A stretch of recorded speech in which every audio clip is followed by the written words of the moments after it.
G'day taxpayers.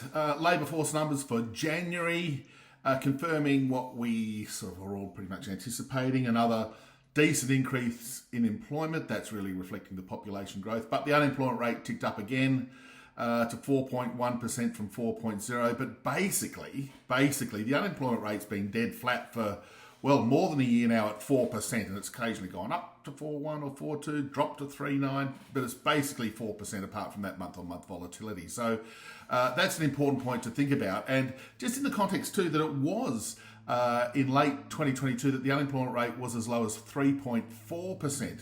So to think that the labour market hasn't softened, to think that it's still ridiculously tight, if you like, as the RBA hinted at earlier this week, is wrong.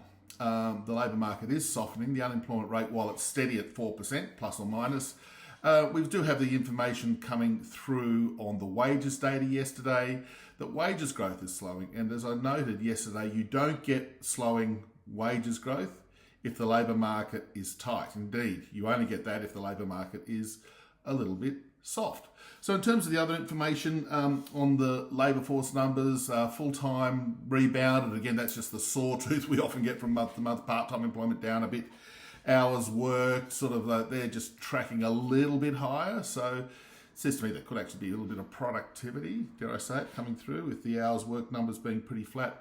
And of course, tomorrow, all important tomorrow, the RBA governor and her deputy and a couple of other senior RBA officials appear before the House of Representatives Economics Committee in Canberra, where they'll be able to not only cover off what they said with the interest rate cut on Tuesday, but they'll be able to include and be questioned about the wage and the labour market numbers that we've seen in the last couple of days as well. So a lot of information there which was new and over and above what was included in the rate cut decision earlier this week. So for the here and now, these numbers are consistent with a further reduction in interest rates. The economy is slowing, the labour market's good, but softening from that very strong position of a couple of years ago. And still, next move in interest rates is down. When? We'll see.